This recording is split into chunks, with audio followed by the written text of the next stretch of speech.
قالوا إنا تطيرنا بكم لئن لم تنتهوا لنرجمنكم وليمسنكم منا عذاب أليم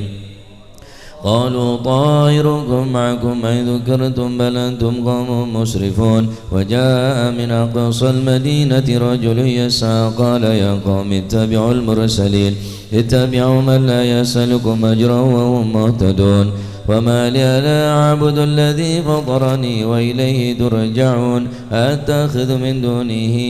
آلهة يردني الرحمن بضر لا تغن عني شفاعتهم شيئا ولا ينقذون إني إذا لفي ضلال مبين إني آمنت بربكم فاسمعون قيل ادخل الجنة قال يا ليت قومي يعلمون بما غفر لي ربي وجعلني من المكرمين وما أنزلنا على قومه من بعده من جند من السماء وما كنا منزلين إن كانت إلا صيحة واحدة فإذا هم خامدون يا حسرة على العباد ما يأتيهم من رسول إلا كانوا به يستهزئون ألم يروا كما أهلكنا قبلهم من القرون أنهم إليهم لا يرجعون وإن كل لما جميع لدينا محضرون وآية لهم الأرض الميتة أحييناها وأخرجنا منها حبا فمنه يأكلون وجعلنا فيها جنات من نخيل وعناب وفجرنا فيها من العيون ليأكلوا من ثمره وما عملت أيديهم أفلا يشكرون سبحان الذي خلق الأزواج كلها مما تنبت الأرض ومن أنفسهم ومما لا يعلمون وآية لهم الليل نسلخ منه النار فإذا هم مظلمون والشمس تجري لمستقر لها ذلك تقدير العزيز العليم والقمر قدرناه منازل حتى عاد كالعرجون القديم لا الشمس ينبغي لها أن تدرك القمر ولا الليل سابق النهار وكل في فلك يسبحون وآية لهم أنا حملنا ذريتهم في الفلك المشحون وخلقنا لهم من مثله ما يركبون وإن نشاء نوركم فلا صريخ لهم ولا هم ينقذون إلا رحمة منا ومتاعا إلى حين وإذا قيل لهم اتقوا ما بين أيديكم وما خلفكم لعلكم ترحمون وما تأتيهم من آية من آيات ربهم إلا كانوا عنها معرضين وإذا قيل لهم انفقوا مما رزقكم الله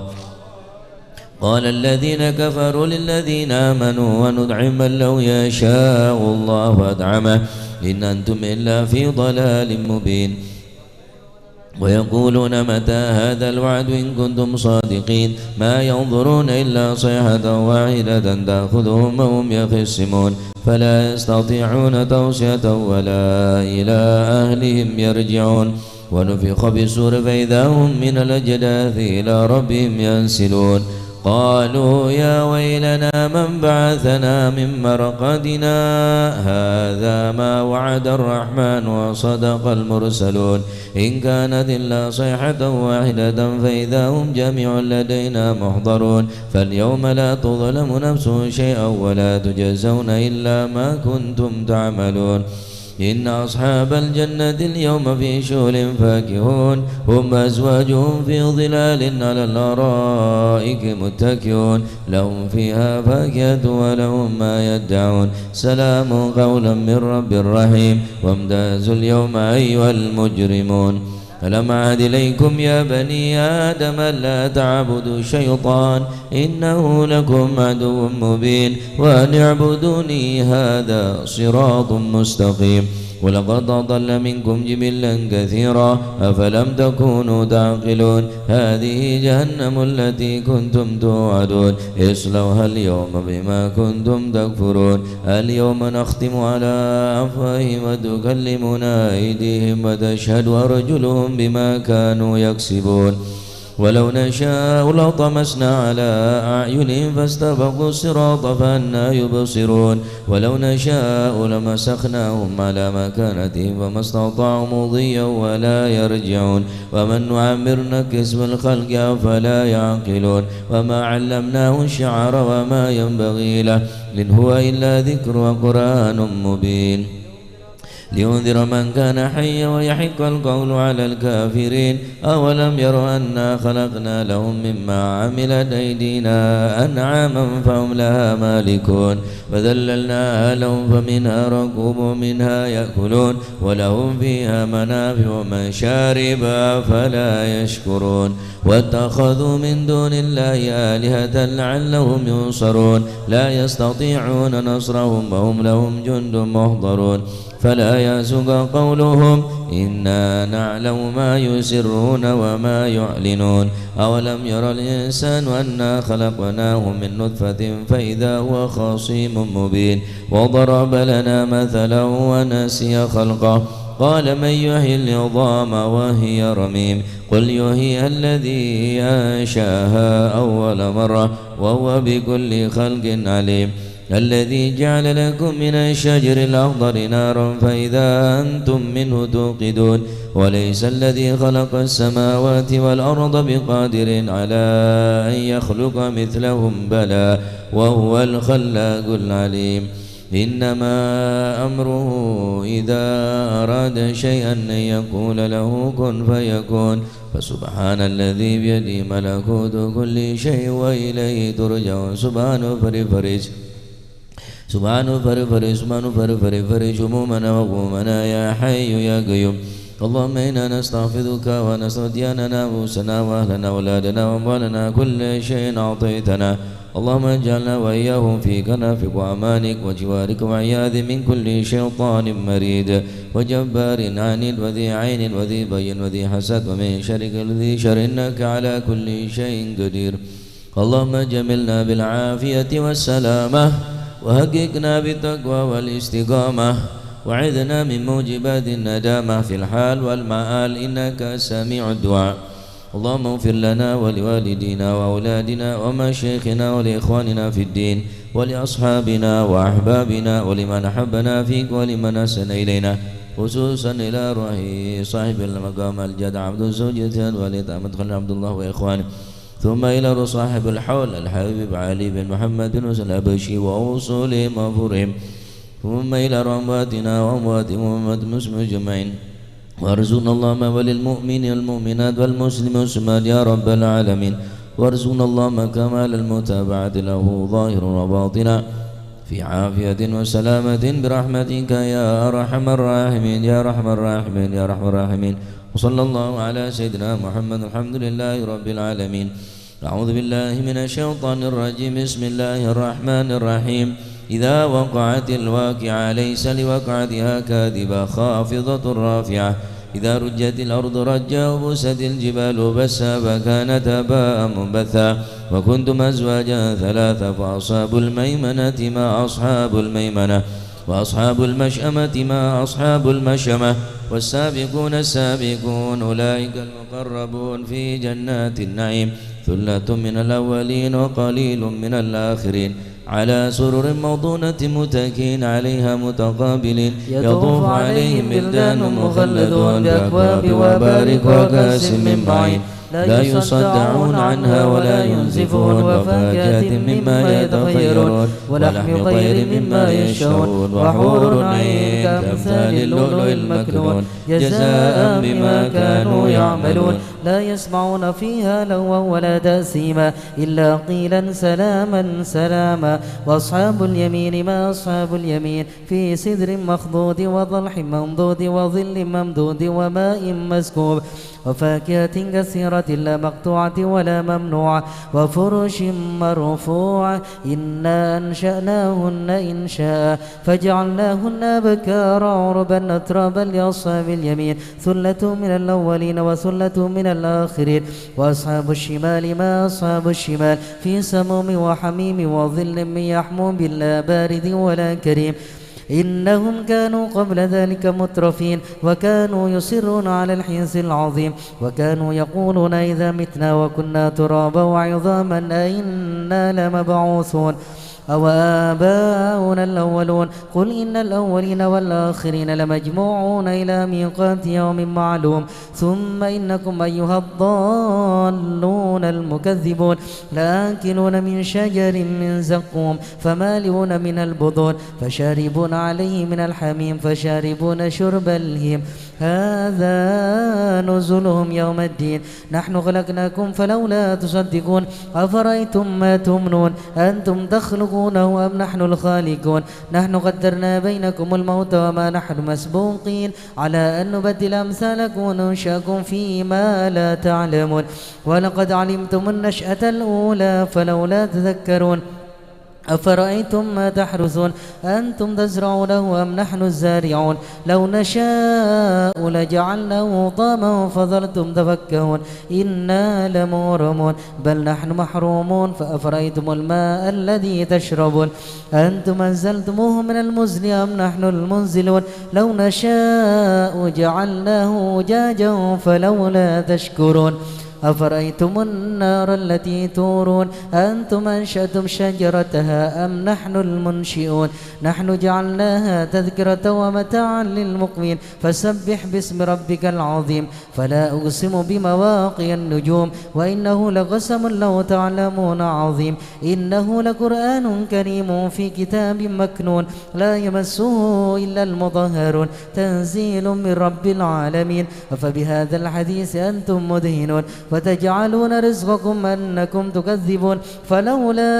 إذا بلغت الحلقوم وأنتم حينئذ تنظرون ونحن أقرب إليه منكم ولكن لا تبصرون فلولا إن كنتم غير مدينين ترجعونها إن كنتم صادقين فأما إن كان من المقربين فروح وريحان وجنة نعيم وأما إن كان من أصحاب اليمين فسلام لك من أصحاب اليمين وأما إن كان من المكذبين الضالين فنزل من حميم وتصلية جحيم إن هذا لهو حق اليقين فسبح باسم ربك العظيم وجوهنا باليسار ولا تهنا بالإقدار فنسترزق طالب رزقك ونستعطف شرار خلقك ونشتغل بحمد من أعطانا ونبتلى بذنب من منعنا وأنت من وراء ذلك كل أهل العطاء والمن اللهم كما سنت وجوهنا عن السجود لا لك فسن الحاجة إلا إليك بجودك وكرمك وفضلك يا أرحم الراحمين يا أرحم الراحمين يا أرحم الراحمين وصلى الله على سيدنا محمد الحمد لله رب العالمين نوينا وعلى من أسلفنا الصالحون وعلى من وحبيبنا الحبشي أن الله يغفر ذنوبنا ويستر عيوبنا ويشفي مرضنا ويقضي حاجاتنا وحاجات المسلمين أجمعين أن الله يسر كل أمورنا أمور الدنيا والآخرة وإلى حضرة النبي محمد صلى الله عليه وسلم بسر الفاتحة.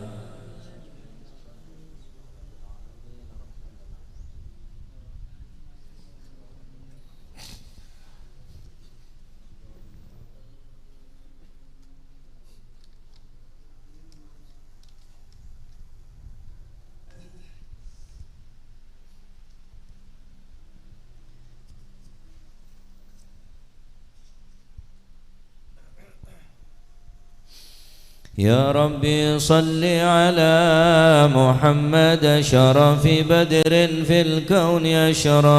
يا ربي صل على محمد يا ربي صل عليه وسلم يا ربي صل على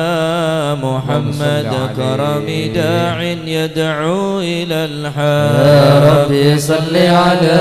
محمد يا ربي صل عليه وسلم صل على محمد المصطفى الصادق المصدق يا ربي صل على محمد يا ربي صل عليه وسلم يا ربي صل على محمد أحلى الورى منطقا وأصدا يا ربي صل على محمد يا ربي صل عليه وسلم يا ربي صل على محمد أفضل من بالتقى تحقق يا ربي صل على محمد يا ربي صل عليه وسلم صل على على محمد من بالسخاء والوفاء تخلى يا ربي صل على محمد يا ربي صل عليه وسلم يا ربي صل على محمد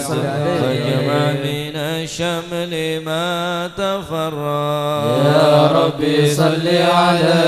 محمد يا ربي صل عليه وسلم صل على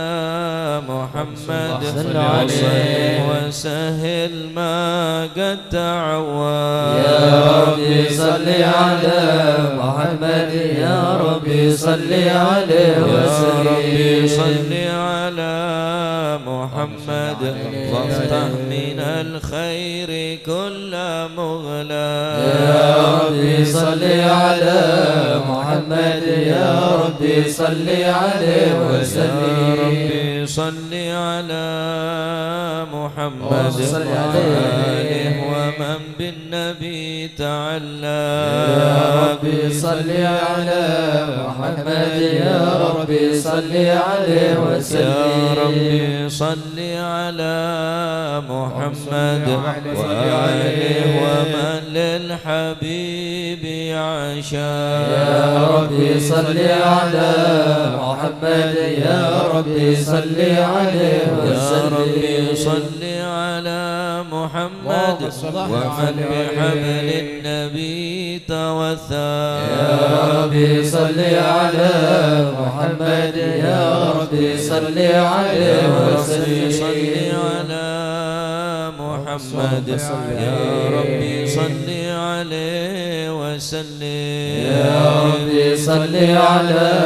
محمد يا ربي صل عليه وسلم اللهم صل وسلم وبارك عليه. أعوذ بالله من الشيطان الرجيم. بسم الله الرحمن الرحيم. صلى الله عليه. إنا فتحنا لك فتحا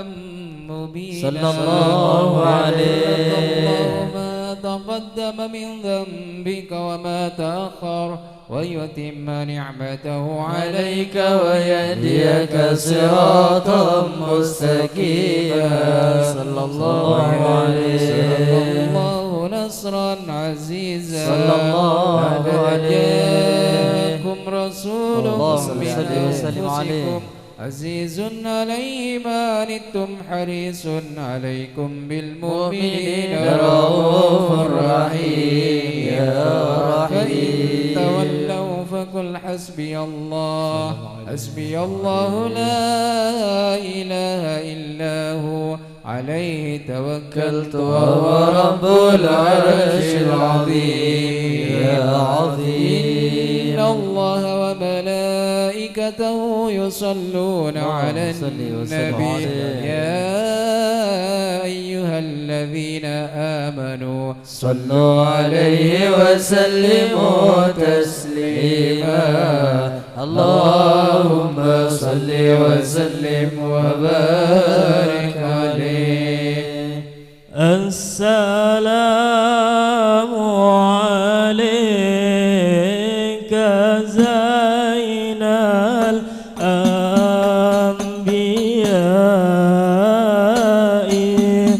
السلام عليك. السلام عليك زين الأنبياء.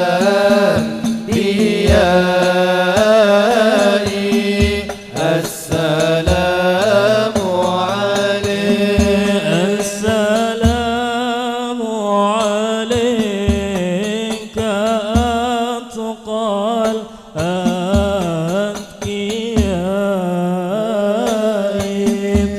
السلام عليك.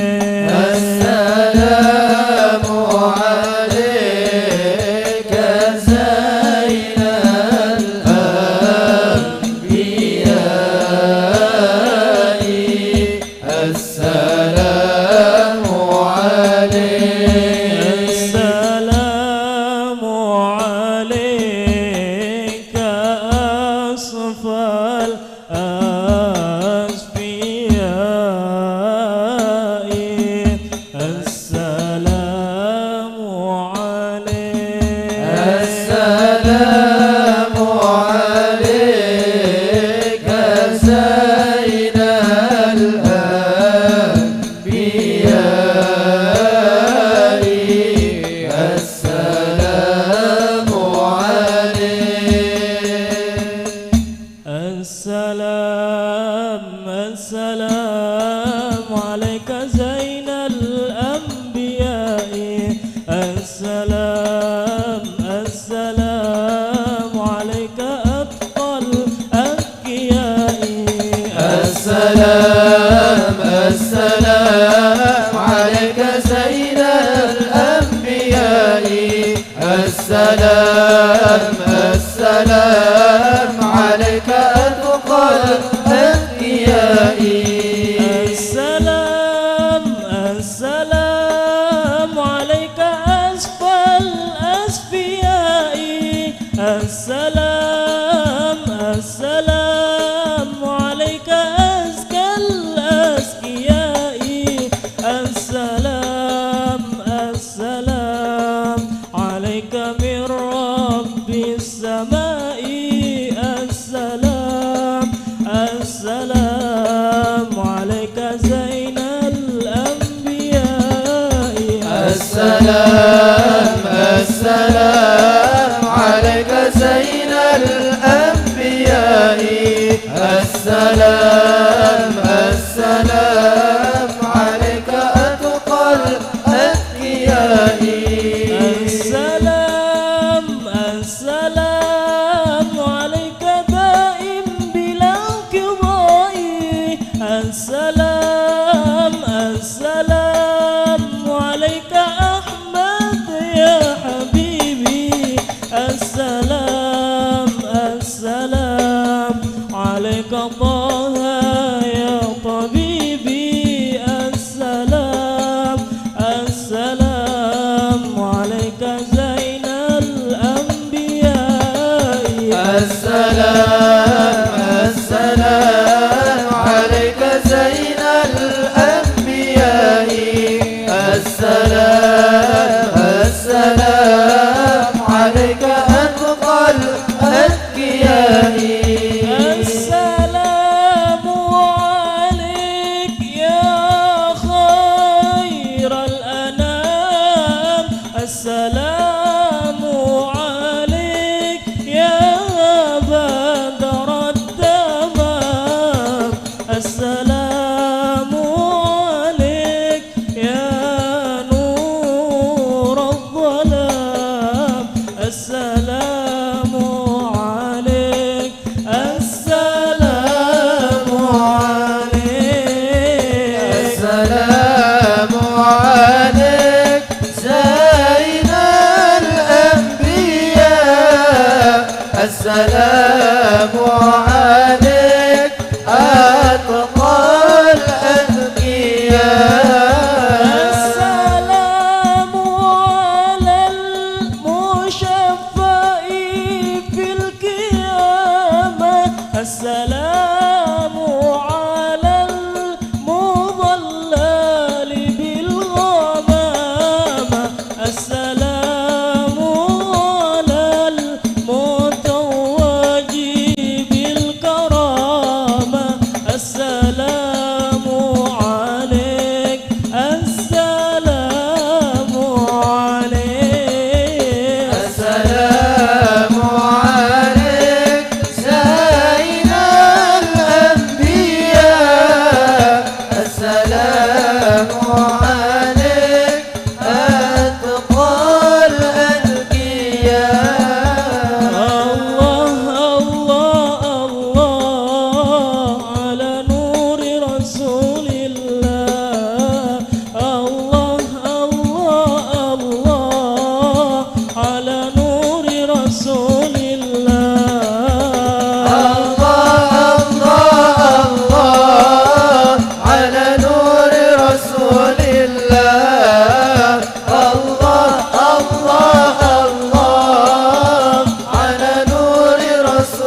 يا حبيب الله شفاعة لما ناديت لبينا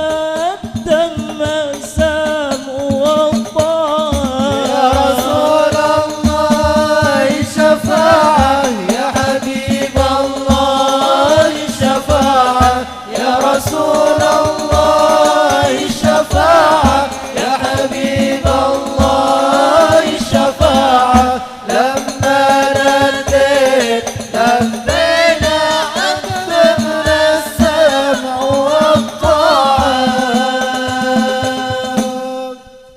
اللهم صل وسلم وبارك عليه اللهم صل وسلم وبارك عليه. بسم الله الرحمن الرحيم. الحمد لله القوي سلطانه الواضح برهانه المبسوط في الوجود كرمه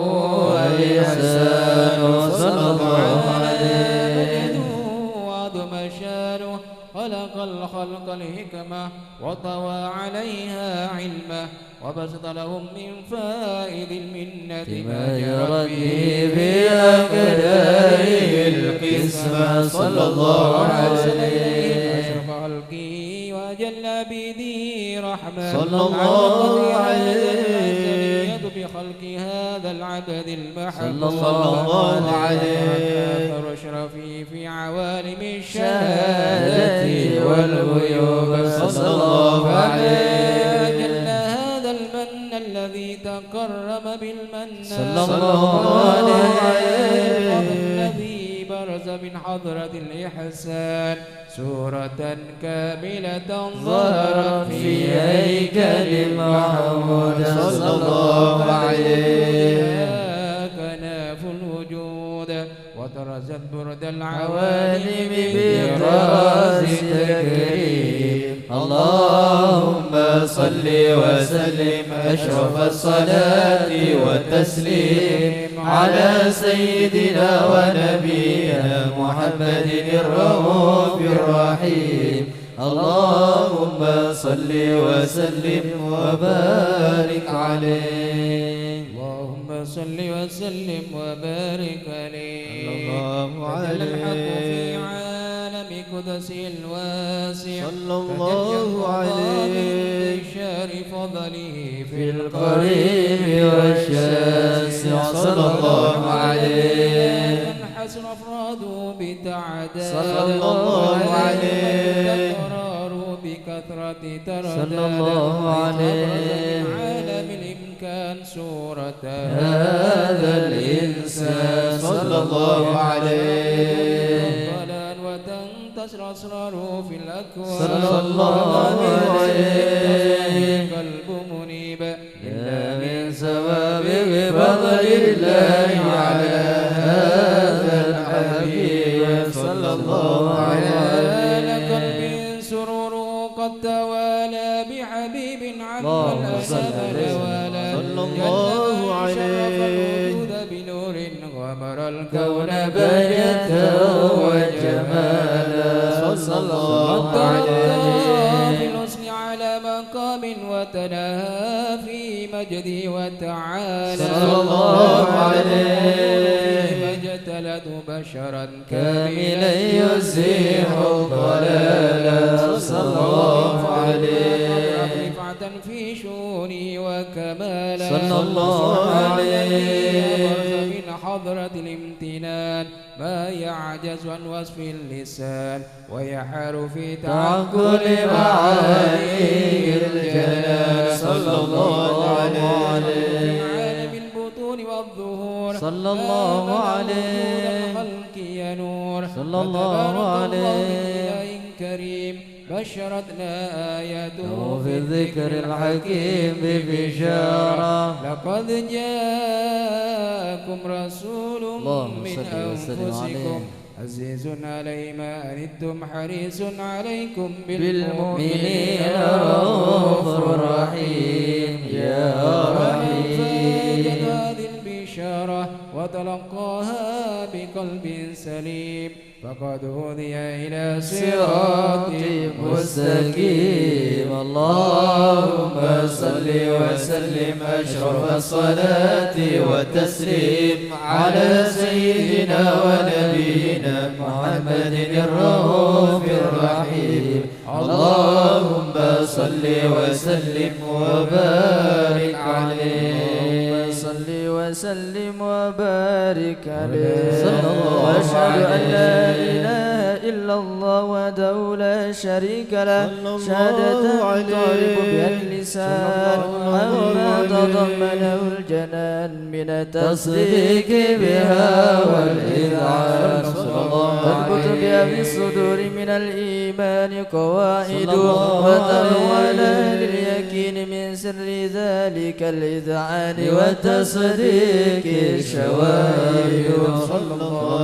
وأشهد أن سيدنا محمد العبد الصادق في قوله وفعله والمبلغ عن الله ما أمره بتبليغه لخلقه من فرد ونفل عبد أرسله الله للعالمين بشيرا ونذيرا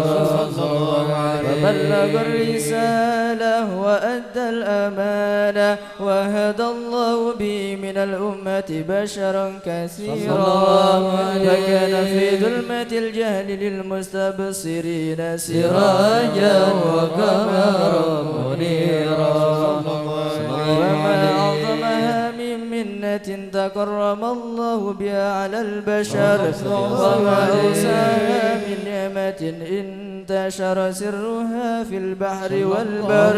اللهم صل وسلم بأجل الصلوات وأجمعها وأزكى التحيات وأوسعها على هذا العبد الذي وفى بحق العبودية صلى الله عليه وبرز فيها في خلعة الكمال وقام بحق الربوبية في مواتن الخدمة لله وأقبل عليه غاية الإقبال صلى الله عليه صلاة يتصل بها روح المصلي عليه به فينبسط في قلبه نور سر تعلقي بي وحبي ويكتب بها بعناية الله في حسبه وعلى آله وصحبه الذين ارتقوا صهوة المجد بقربه وتفيأوا ظلال شرف أصلي بودي وحبي ما أطر الأكوان بنشر ذكراهم نسيم اللهم صل وسلم أشرف الصلاة والتسليم على سيدنا ونبينا محمد الرؤوف الرحيم اللهم صل وسلم وبارك عليه اللهم صل وسلم وبارك عليه أما بعد فلما تعلقت إرادة الله بالعلم القديم صلى الله عليه التخصيص للبشر الكريم بالتقديم والتكريم صلى الله عليه نفذت القدرة الباهرة بالنعمة الواسعة والمنة الغامرة والملكة التسوير بالعالم المطلق الكبير عن جمال مشهود بالعين هاوي لوصف الكمال المطلق والحسن التام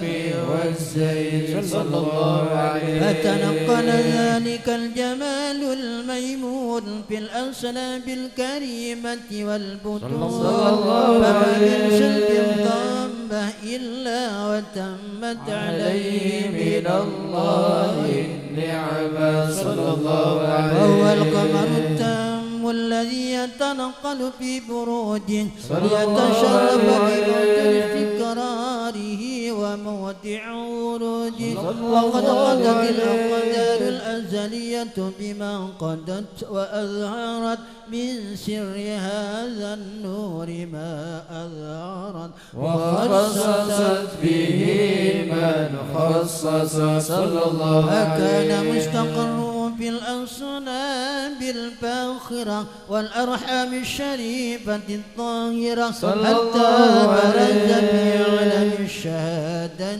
بشرا لك البشر صلى الله عليه ونورا حير الأفكار ظهور وبار فتعلق ذمة من هذه الحروف يعلم بهذا القنطاس ما هو لديه من عجائب بذلك النور معروف صلى الله عليه وإن كانت الألسن لن تفي بعشر معشر أوصاف ذلك الموصوف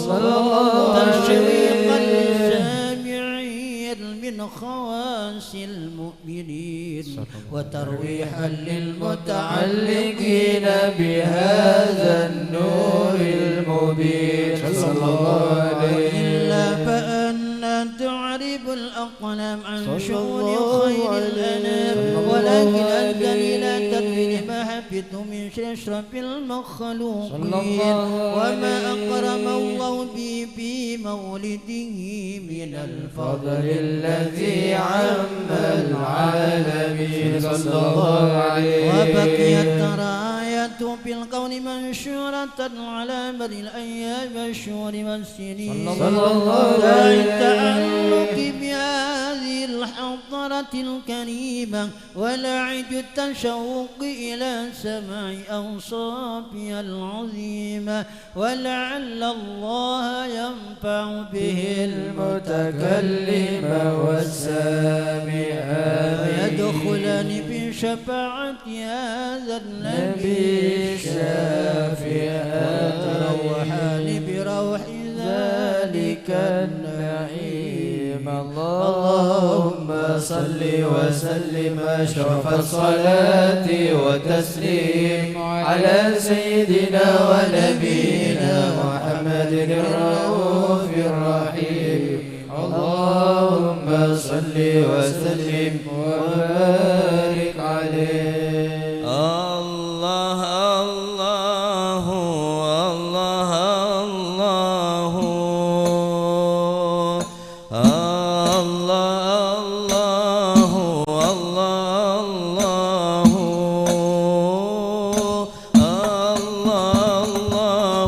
الله الله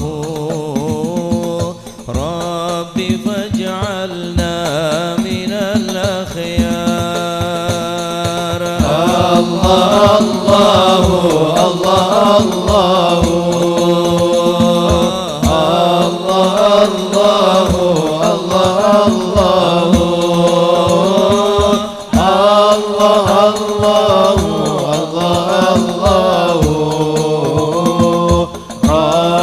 فاجعلنا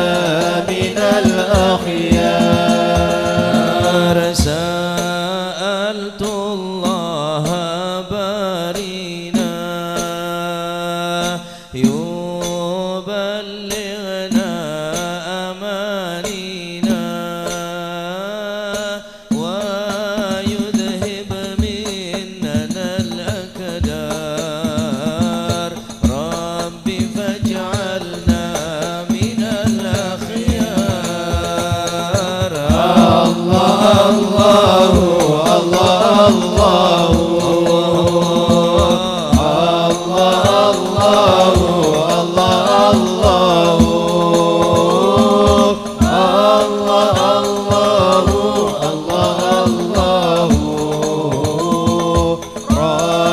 فاجعلنا من الأخيار ويحيينا على تقوى بلا محنة ولا بلوى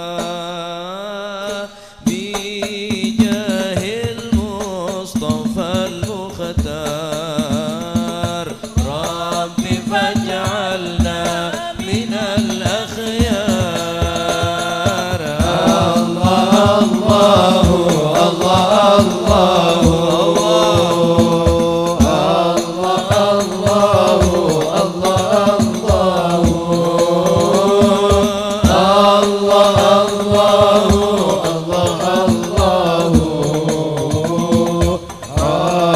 فاجعلنا من الأخيار نشاهد حسن من نهوى وتدنو مننا العلوى نشاهدها بهذه الدار ربي اجعلنا من الأخيار الله الله الله الله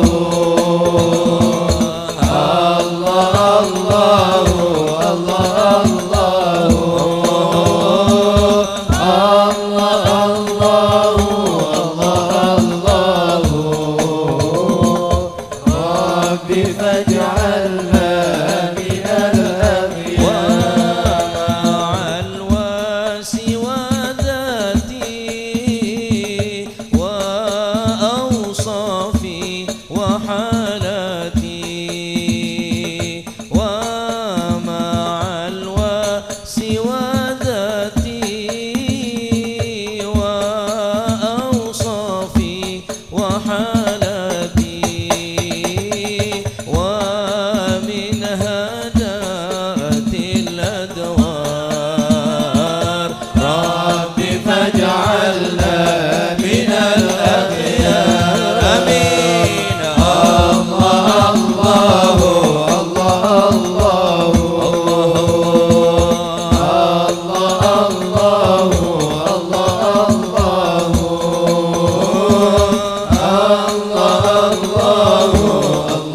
الله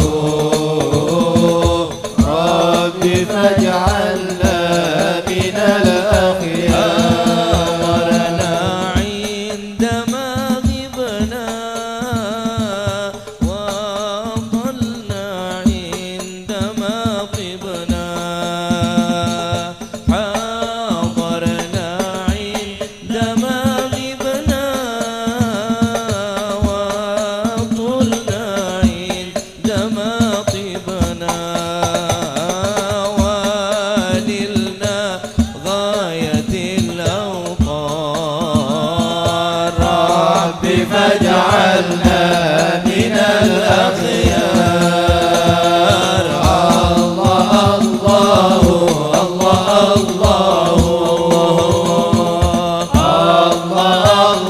الله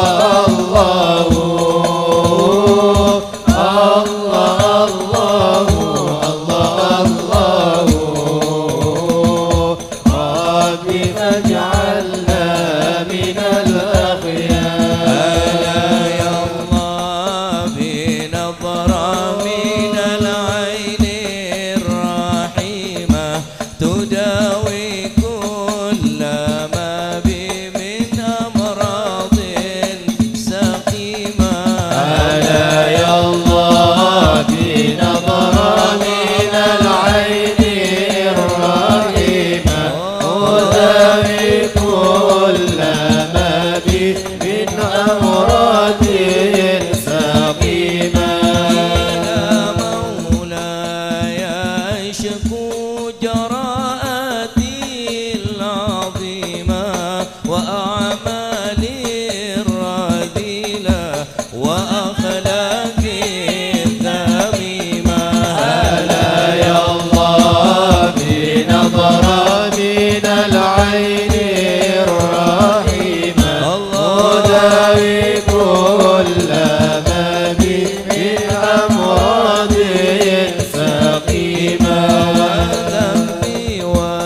وروّ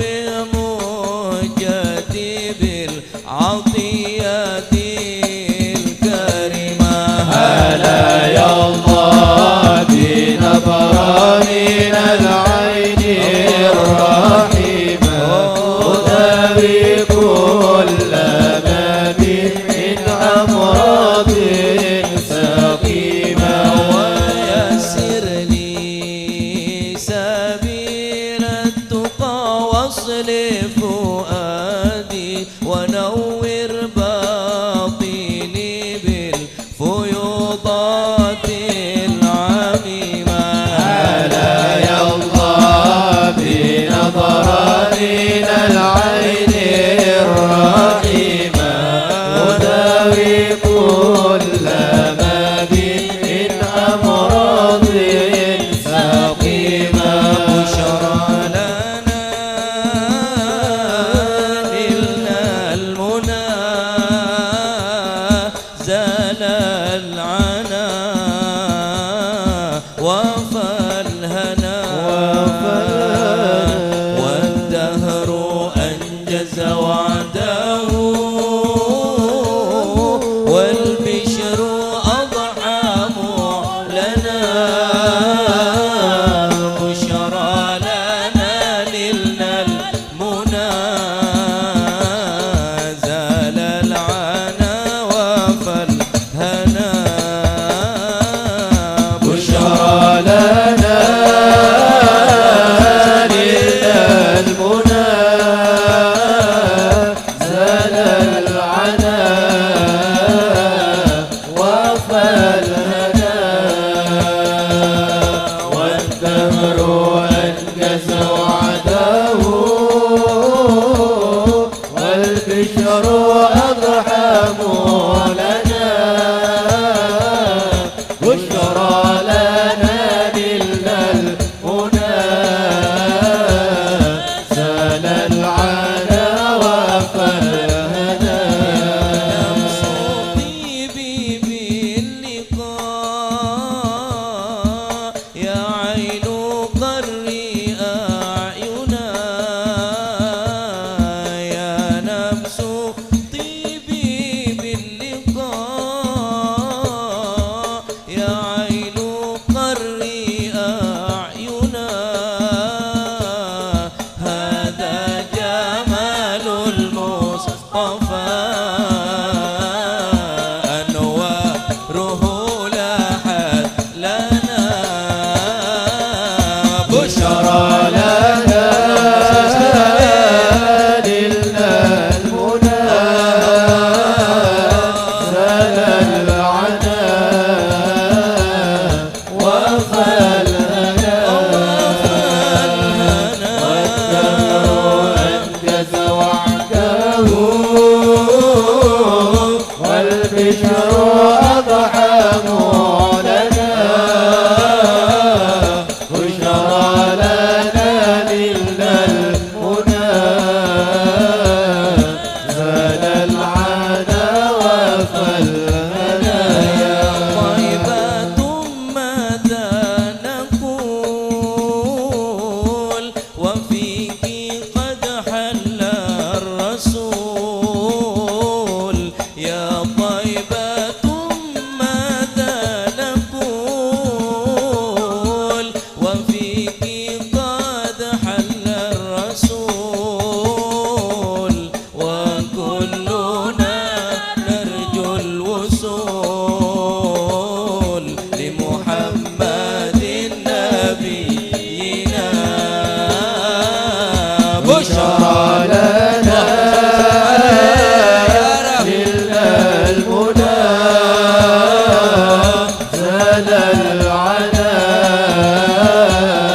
وفى الهنا والدهر أنجز وعده والبشر أضحى معلنا. بشرى لنا نلنا المنى زال العنا وفى الهنا. روضة الهادي الشفيع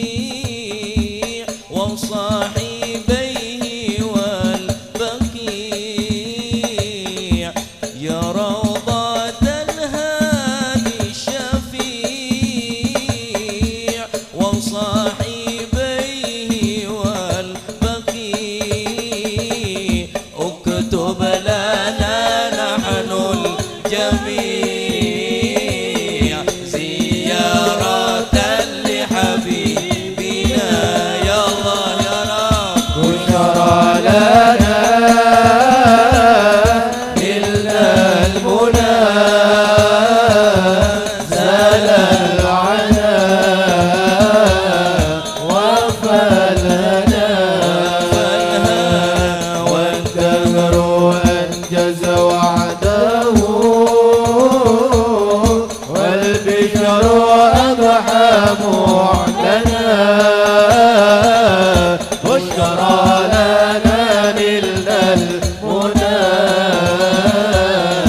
زال العنا وفلنا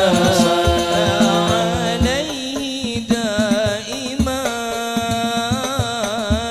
في كل حين ربنا صلى عليه دائما في كل حين ربنا وآله وصحبه أهل المعاني والوفاء بشرى لنا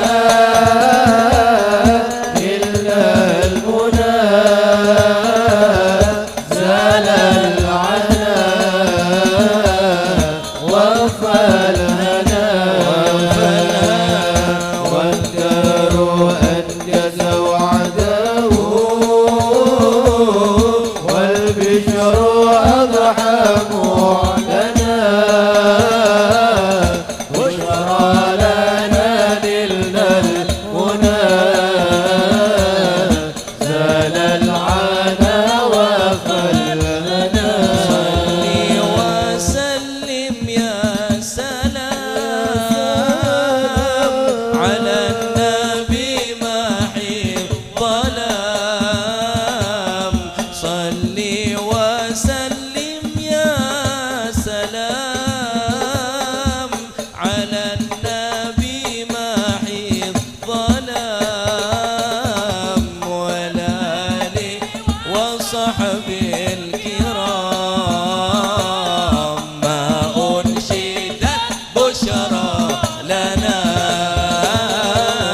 بشرى لنا إلا المنى زال العنا وفلنا والدهر أنجز وعده والبشر أضحى معلنا بشرى لنا نلنا المنى زال العنا وفلنا اللهم صل وسلم وبارك عليه اللهم صل وسلم وبارك عليه وعلى آله الله عليه وقد آن للقلم أن يخط ما حركت في الأنام صلى الله عليه الفهم من صفات هذا العبد المحبوب الكامل صلى الله عليه وشمائل التي هي أحسن الشمائل صلى الله عليه ما بلغ إلينا في شأن هذا الحبيب من أخبار وآثار صلى الله عليه ليتشرف بكتابة القلم والكرطاس وتتنزه في حدائق الأسماع والأبصار صلى الله وقد بلغنا عليه في الأحاديث المشهورة أن أول شيء خلقه الله والنور المودع في هذه السورة صلى الله عليه فالنور هذا الحبيب أول مخلوق برز في العالم صلى الله ومنه عليه تفرع الوجود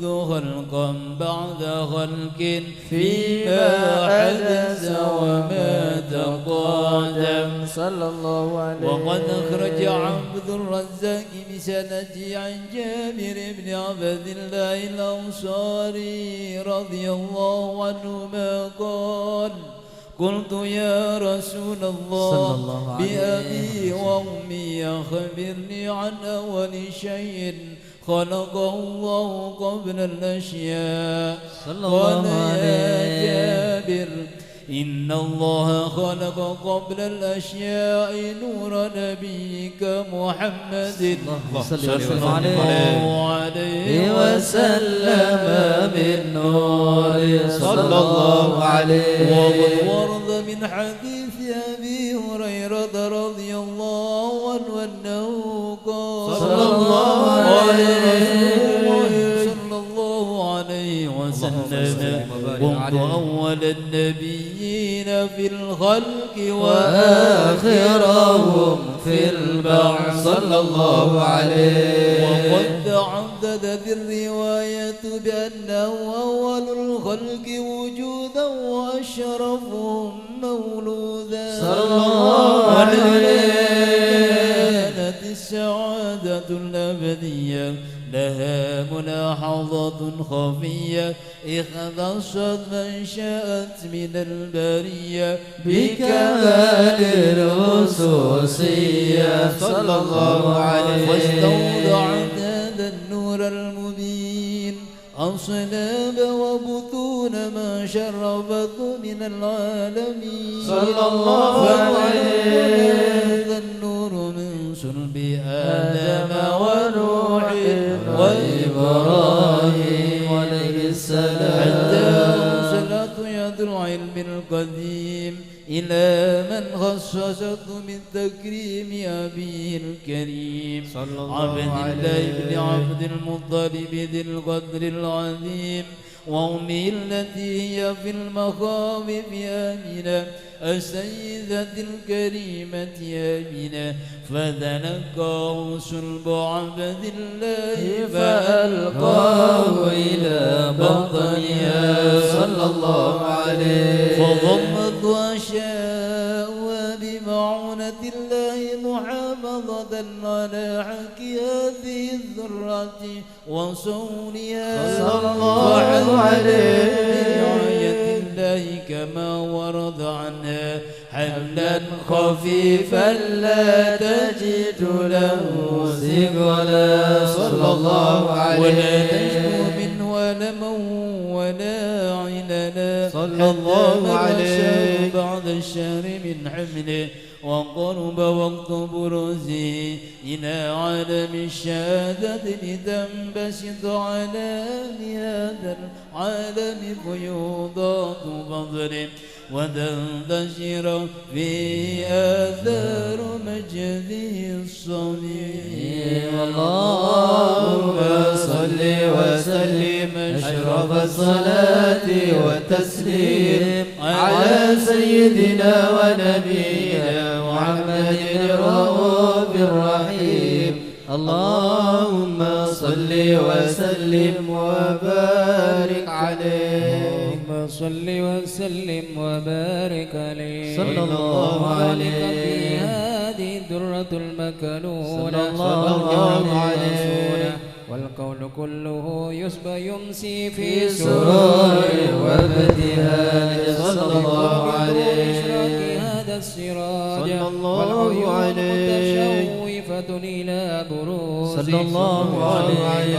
التقاط جواهر كنوز صلى الله عليه قريش نطقت بفصيح العبارة صلى الله عليه البشارة وما من حامل حملت في ذلك العام إلا أتت في حملها بغلام من بركات وسعادة هذا الإمام صلى الله عليه والسماوات متضمحة بذر الفرح بملاقات أشرف البرية صلى الله عليه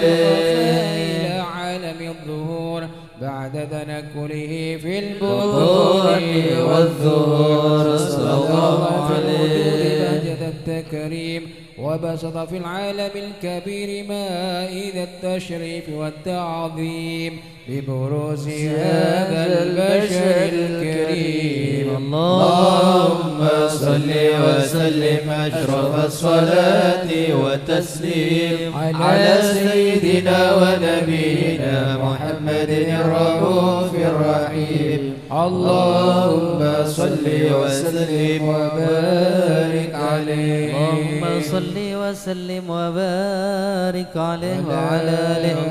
وصحبه حين قرب وضع هذا الحبيب على السماوات والأرض ومن فيهن بالترحيب.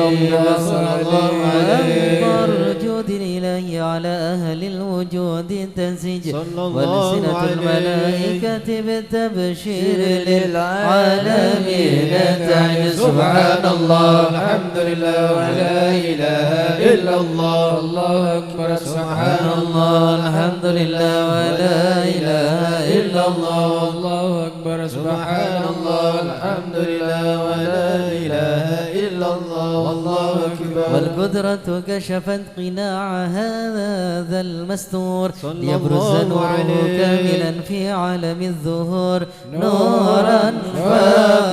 كل نور. وأنفذ الحق وحكم على من أتم الله عليه النعمة من خاص الأمة يحضر عند وضعه أمة تأنيسا لجنابها المسعود ومشاركة لها في هذا السباق الممدود. وحضرت بتوفيق الله السيدة مريم والسيدة آسيا وضعوها من النور العين ما قسم الله له من الشرف بالقسمة الوافية. فأتى الوقت الذي رتب الله على حضوره وجود هذا المولود صلى الله عليه. فانفلق صبح الكمال من النور عن عمود وبرز الحميد المحمود مدعنا لله بالتعظيم والسجود. صلى الله على محمد صلى الله عليه وسلم. صلى الله على محمد صلى الله عليه وسلم. اللهم صل على محمد ومولانا محمد. أشرق الكون ابتهاجا بوجود المصطفى حمد ولأهل الكون أنس يا رسول الله. سرور قد تجدد يا نبي سلام عليك. يا رسول سلام عليك. يا حبيب سلام عليك. يا رسول الله صلوات الله عليك. فاضربوا يا أهل المثاني فهزار اليمن غرت واستضيئوا بجمال يا رسول الله. فقفي الحسن تفرد يا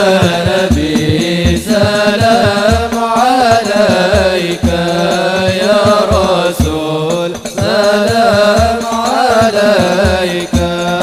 يا حبيب سلام عليك. يا رسول الله صلوات الله عليك. البشرى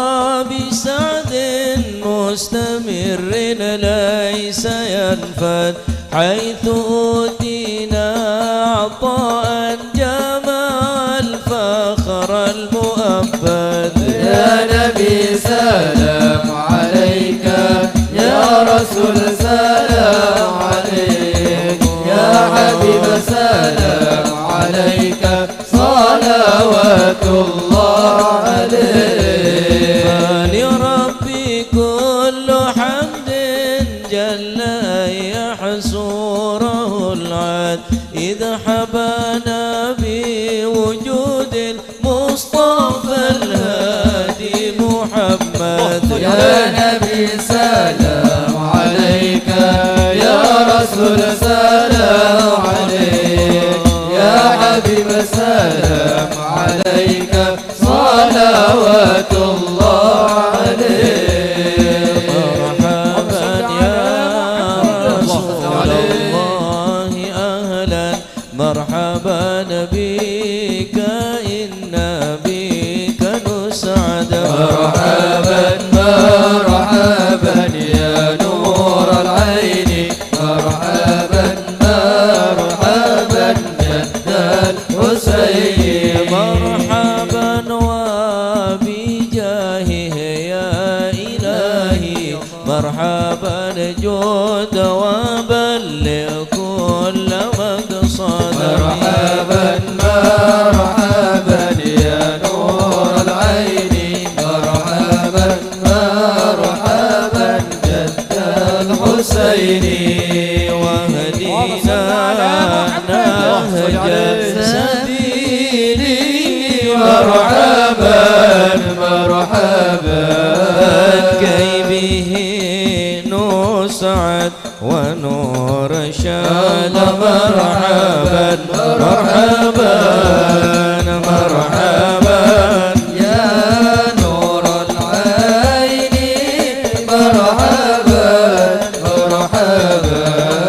مرحبا جد الحسين. الله مرحبا مرحبا. ربي بلغنا بجاهه مرحبا مرحبا في جوار خير مقعد. الله مرحبا مرحبا مرحبا يا نور العين، مرحبا مرحبا مرحبا جد الحسين. الله مرحبا مرحبا. وصلاة الله تغشى يا الله أشرف الرسل محمد. يا الله ربي اغفر لي ذنوبي، يا الله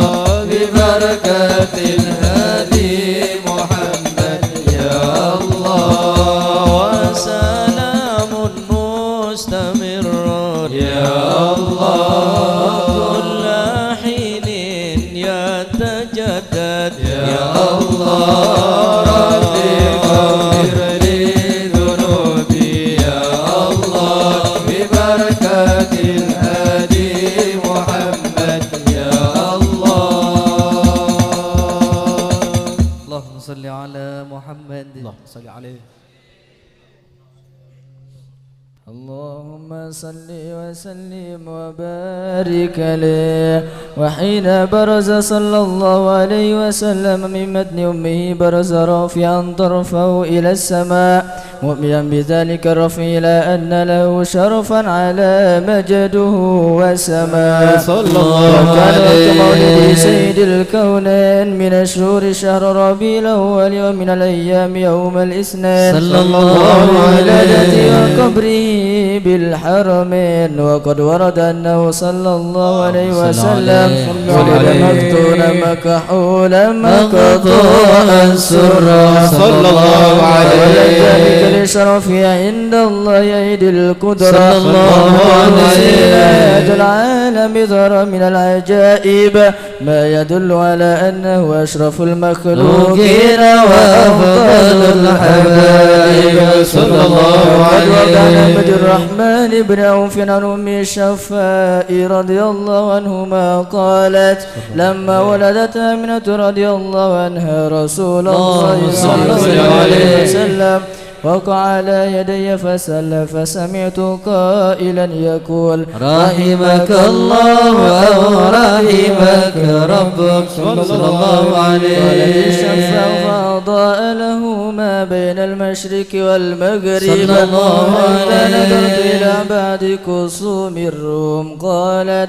ثم ألبست وأجت فلم أنشب أن غشيتني ظلمة ورعب وكشريرة عن يميني صلى الله عليه قائلا يقول أين ذهبت به قال إلى المغرب صلى الله عليه ذلك عني ثم عودني الرعب والظلمة والكشريرة عن يساري صلى الله عليه قائلا يقول أين ذهبت به قال إلى المشرق صلى الله عليه فلم يزل الحديث مني على بال حتى بعثه الله فكنت من أول الناس إسلاما وكم ترجمت السنة من عظيم المعجزات وبائر الآيات البينات بما يقضي بعظيم شرفه عند مولاه صلى الله عليه في كل حين ترعى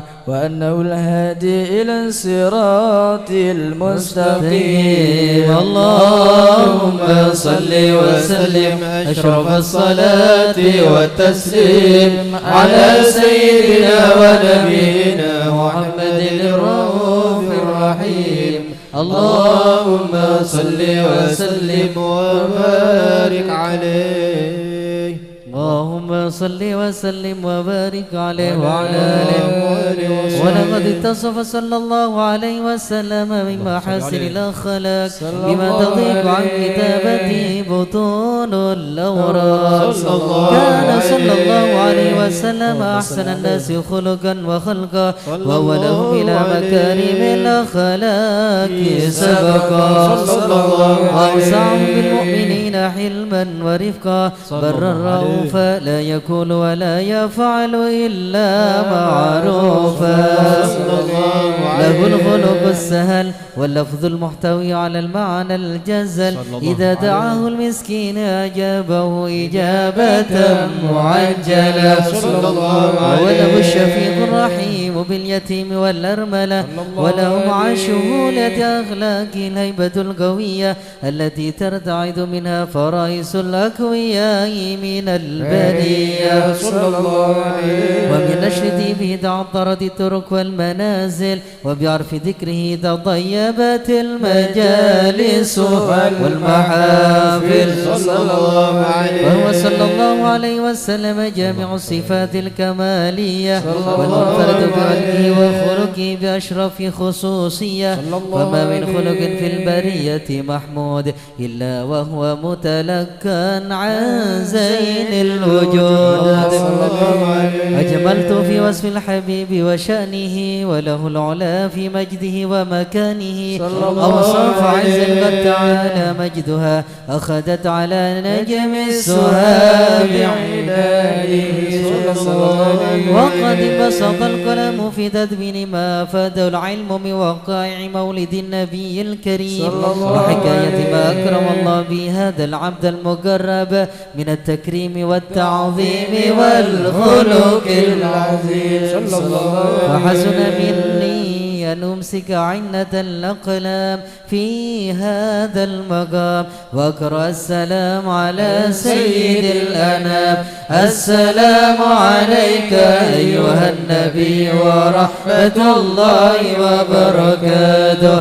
السلام عليك أيها النبي ورحمة الله وبركاته السلام عليك أيها النبي ورحمة الله وبركاته وبذلك يحسن الختم كما يحسن التكريم فعليه أفضل الصلاة والتسليم اللهم صل وسلم أشرف الصلاة والتسليم على سيدنا ونبينا محمد الرؤوف الرحيم اللهم صل وسلم وبارك عليه اللهم صل وسلم على سيدنا محمد وعلى آل سيدنا محمد بك قد صفت من دهرنا الأيام وتشرفت بوجودك العوام بك قد صفت من دهرنا الأيام وتشرفت بوجودك الأعوام ولك المحامد كلها أوتيتها فاطرب فقد نشرت لك الأعلام أوتيت من فضل المهيمن منحة ما تستطيع تخطها الأقلام فلك التقدم في الفضائل كلها فاقدم فأنت لمن سواك إمام والفخر فيك تجمعت أوصافه فلك العلا والمجد والإنعظام أنت الذي حسن الجمال بأسره وبنور وجهك يضمحل ظلام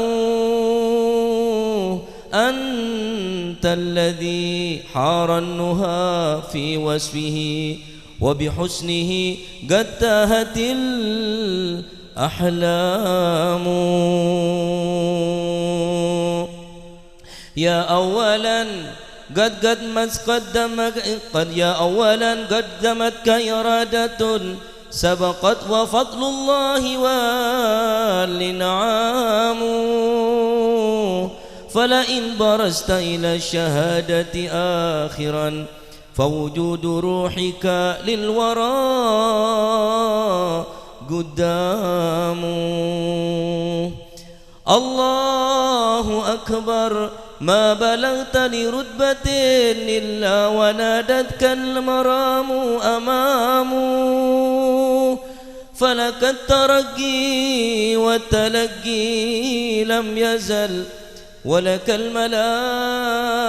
في العلا خدام اختارك المولى نجيا بعدما جاوزت ما لا للعقول يرام فعليك صلى الله يا علم الهدى ما غردت فوق الغصون حمام والآل والأصحاب يا نعم الأولى سبقوا وأصحاب الكريم كرام والحمد لله رب العالمين.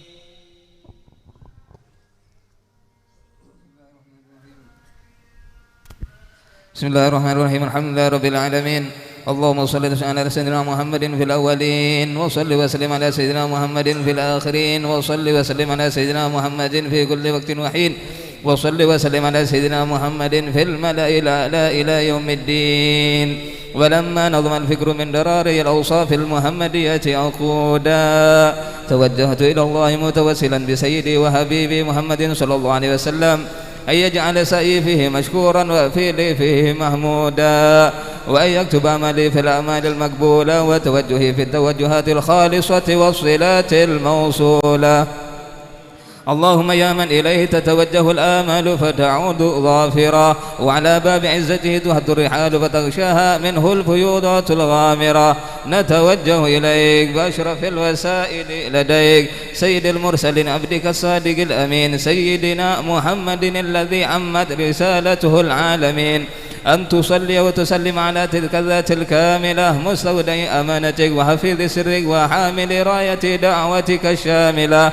الأب الأكبر المحبوب لك والمخصص بالشرف الأبخار في كل موطن من مواطن القرب ومظهر قاسم إمدادك في عبادك وساقي قوش إرشادك لأهل ودادك سيد الكونين وأشرف الثقلين الأب المحبوب الخالص المخصوص منك بأجل الخصائص اللهم صل وسلم عليه وعلى آله وأصحابه وأهل حضرة اقترابه من أحبابه اللهم إنا نقدم إليك جاه هذا النبي الكريم ونتوسل إليك بشرف مقامه العظيم أن تلاحظنا في حركاتنا وسكناتنا بعين عنايتك وأن تحفظنا في جميع أطوارنا وتقلباتنا بجميل رعايتك وحصين وقايتك وأن تبلغنا من شرف القرب إليك وإلى هذا الحبيب غاية آمالنا وتتقبل منا ما تحركنا فيه من نياتنا وأعمالنا وتجعلنا في حضرة هذا الحبيب من الحاضرين وفي طرائق اتباعه من السالكين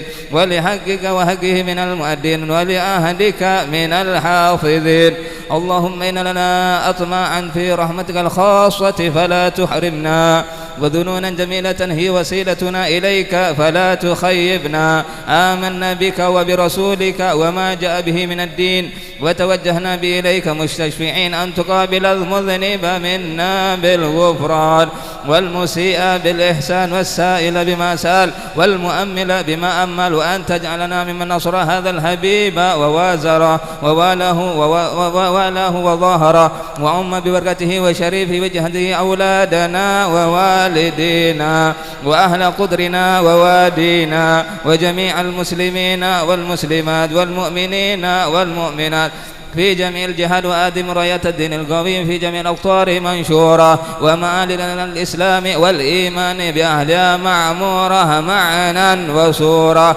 واكشف اللهم كربة المكروبين واقضي دين المدينين واغفر للمذنبين وتقبل توبة التائبين وانشر رحمتك على عبادك المؤمنين أجمعين واكفي شر المعتدين والظالمين وابسط العدل بولاة الحق في جميع النواهي والأقطار وأيدهم بتأييد من عندك ونصر على المعاندين من المنافقين والكفار واجعلنا يا رب في الحصن الحصين من جميع البلايا واجعلنا يا رب في الحصن الحصين من جميع البلايا واجعلنا يا رب في الحصن الحصين من جميع البلايا وفي الحرز المكين من الذنوب والخطايا وأدمنا في العمل بطاعتك والصدق في خدمتك قائمين وإذا توفيتنا فتوفنا مسلمين مؤمنين واختم لنا منك بخير أجمعين وصل وسلم على هذا الحبيب المحبوب للأجسام والأرواح والقلوب وعلى آله وصحبه ومن إليه منسوب وآخر دعوانا أن الحمد لله رب العالمين سبحان ربك رب العزة عما يصفون وسلام على المرسلين والحمد لله رب العالمين. حضرة النبي.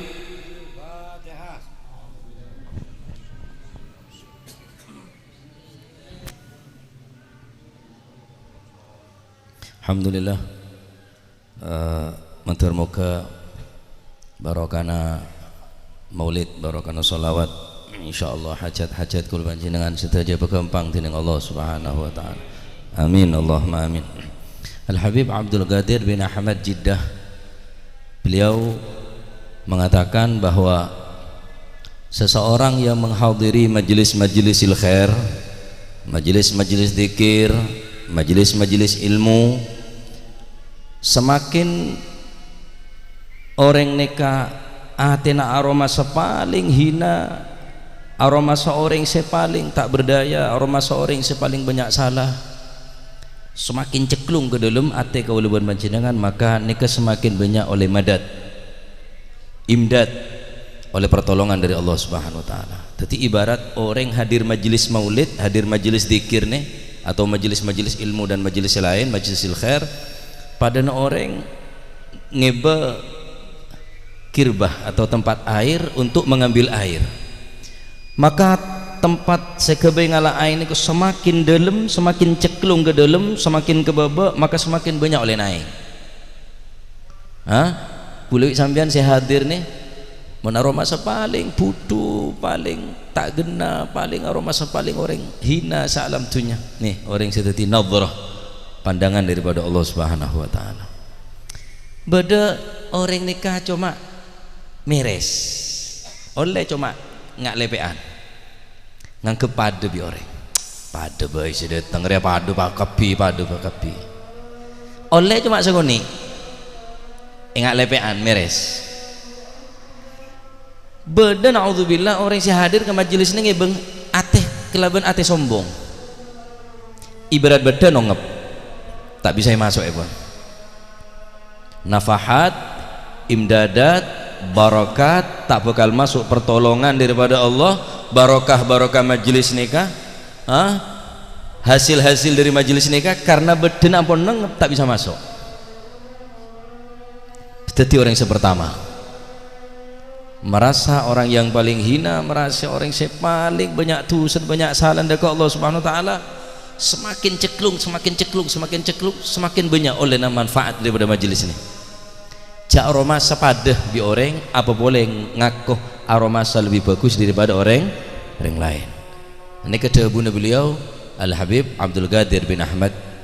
saya terkenal kelaban Qutbil Wadih. Jadi niatin hadir majelis ini kan niatin dari jompo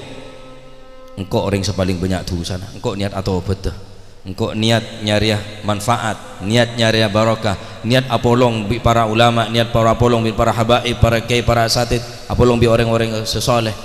Nah dari niat-niat ni kapi ni kah ebitong ibadah tining Allah Subhanahu wa taala tung situng niat kapi bekal ni inilah ibadah muka Allah Subhanahu wa taala. Jadi mun hadir majelis tata kada niat atau bed niat kapi aroma seorang yang paling tak berharga paling hina maka ini kalah tempat pandangan daripada Allah Subhanahu wa taala. Jadi beda si tertutup aroma bagus dari orang aroma lebih hebat dari orang akhirnya tak oleh apa-apa dari majelis ini kan ibarat orang ngalah aing semakin dalam bedana semakin banyak olehna karena majelis ini adalah sumber daripada barokah majelis maulid majelis solawat majelis zikir adalah sumber daripada manfaat